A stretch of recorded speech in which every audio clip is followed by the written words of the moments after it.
Hello everyone, welcome to Nath পরিবার। আশা করি তোমরা সকলে ভালো আছো, আমিও ভালো আছি। দেখে নাও আজ আমি কোন রেসিপি তোমাদের সাথে শেয়ার করছি। দেখেই বুঝতে পারছো আজ কোন রেসিপি তোমাদের সাথে শেয়ার করতে যাচ্ছি। অ্যাকচুয়ালি বাজারে এখন প্রচুর তাল অ্যাভেলেবেল, সেই কারণেই ভাবলাম যে তোমাদের সাথে আজকে আমি শেয়ার করব তালের বড়ার রেসিপি। যদিও এটা ট্র্যাডিশনাল রেসিপি, অ্যাকচুয়ালি আমি কিভাবে তৈরি করি সেটি তোমাদের সাথে শেয়ার করব।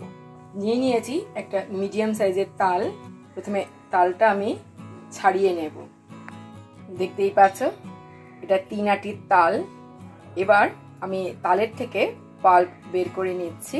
তালের খোসা ছাড়িয়ে আমি একটা রেকাবিতে নিয়ে নিয়েছি। একটু জল রয়েছে, জলের মধ্যে ভিজিয়ে রাখলে তাড়াতাড়ি করে তালের থেকে পাল্পটা বের করতে পারবো।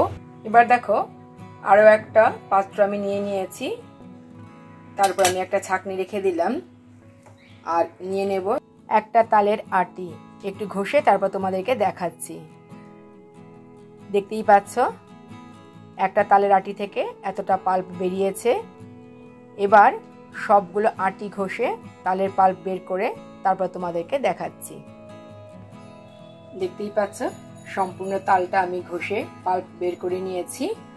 আর ছাঁকনিতে করার একটা সুবিধা কি বলতো, আঁশগুলো একদম যাবে না, সমস্ত আঁশ এর মধ্যে আটকে যাবে। তো ছাঁকনিতেই তৈরি করে নিলে আমার মনে হয় বেটার হবে।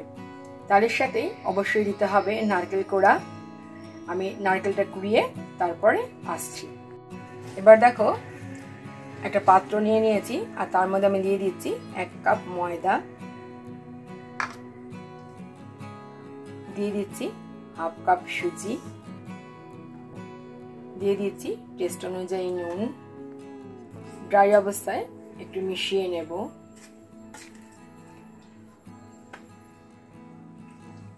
যেহেতু আমি পুরো তালের পাল্প দিয়ে বড়া তৈরি করব না, তাই আলাদা করে আমি নিয়ে নিলাম।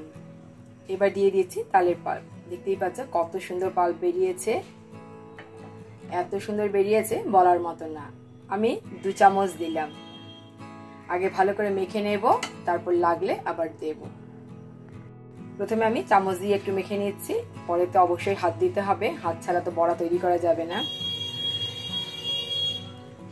পুরো তালের পাল্পের মধ্যে ময়দা বা আটা সুজি যাই মেশাও না কেন পরিমাণটা বোঝা যায় না, তাই অল্প অল্প করে মিশিয়ে দেখতে হবে যে কতটা প্রয়োজন।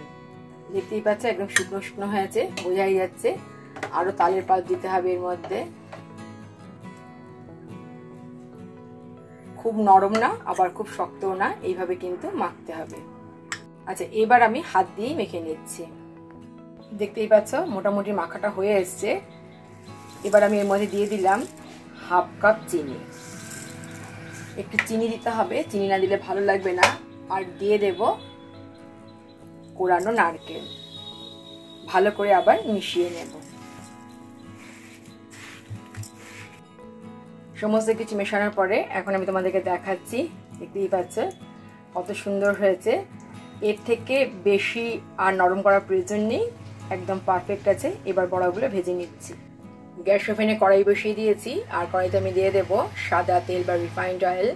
যেহেতু ডিপ ফ্রাই হবে তাই একটু বেশি তেল দিতে হলো। তেলটা গরম হয়ে যাওয়ার পরে তেলের মধ্যে আমি দিয়ে দিচ্ছি বড়া।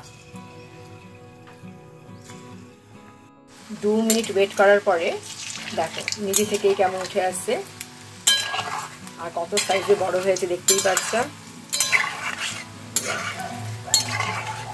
একদম ফুলকো ফুলকো। এই জন্য আমি কড়াইতে একসাথে বেশি দিই।